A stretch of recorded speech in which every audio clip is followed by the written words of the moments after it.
कोई लेना देना नहीं, वो व्यक्ति भी द्वेष की भावना रखते हैं। पागल लोग हैं, राग द्वेष के वशीभूत हैं, पागल लोग हैं। तो हमको व्यवहार क्षेत्र में अपनी कोई कमी नहीं रखना। पलट कर तुम्हें कोई गाली दे रहा हो, गाली मत देना, उसको इतना बड़ा दंड मिलेगा कि भोग नहीं पाएगा। अपने उसका मंगल मनाते हैं जो हमें गाली देता है, जो हमारा अपमान करता है, जो हमारा तिरस्कार करता है, जो हमारी उन्नति देखकर जल रहा है, हम उसका भी मंगल मनाए तो हमारा और मंगल हो जाएगा। जैसे हमें कोई कह रहा है कि ये चोर है, तो हमें पहले एक बार देखना है कि मेरे में चोरी का स्वभाव तो नहीं है। अगर है तो भगवान फिर संकेत कर रहे हैं, सुधार कर लो। अगर नहीं है तो आप बोलते रहिए चोर है, क्या फर्क पड़ना है। और बिगाड़ कोई सकता नहीं, अनहोनी होनी नहीं, और जो होनी है उसे टाल कोई सकता नहीं। आप शांत रहो, गंभीर रहो, समय आने पर देख लेना, वो खुद पतित हो जाएंगे, वो खुद नष्ट हो जाएंगे, क्योंकि उनका कर्म ऐसा है ना, वो कर्म ही उनको नष्ट कर देगा। अपने को शांत रहना है, गंभीर रहना है और सहना है। और वो गाली दे रहा है, आप चुप होकर निकल गए तो वो गाली उसी को पड़ेगी जाके।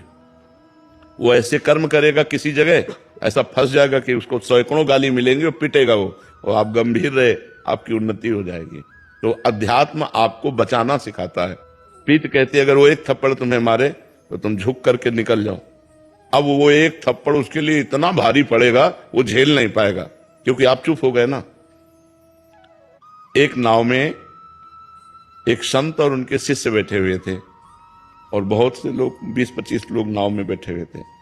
इतने में एक दरोगा और 2 पुलिस वाले चढ़े, तो जहां संत थे वहीं खड़े हुए, और वो संत नंगे पैर, उनका जो शिष्य था, और वो बूट पहने, तो बूट रख दिया उनके पैर में, तो वो चीख पड़े तो एक चाटा मारा और गाली, वो संत शांत, राम राम शांत।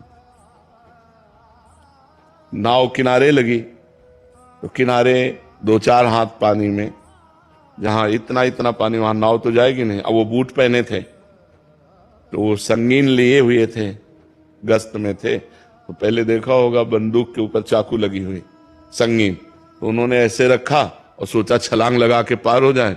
वो बालू थी, वो फिसल गई, संगीन उनके यहीं घुसी और वहीं मर गए। तो गुरुजी ने अपने शिष्य को डांटा कि अगर एक शब्द कह देता तू तो ये बच जाता, तूने एक शब्द भी नहीं कहा ना, इसलिए इसको इतना भारी दंड मिल गया। पलट कर तुम्हें कोई गाली दे रहा हो, गाली मत देना, उसको इतना बड़ा दंड मिलेगा कि भोग नहीं पाएगा। अपने उसका मंगल मनाते हैं जो हमें गाली देता है, जो हमारा अपमान करता है, जो हमारा तिरस्कार करता है, जो हमारी उन्नति देखकर जल रहा है, हम उसका भी मंगल मनाए तो हमारा और मंगल हो जाएगा। पर यह कला अध्यात्म के बिना सीखी नहीं जा सकती।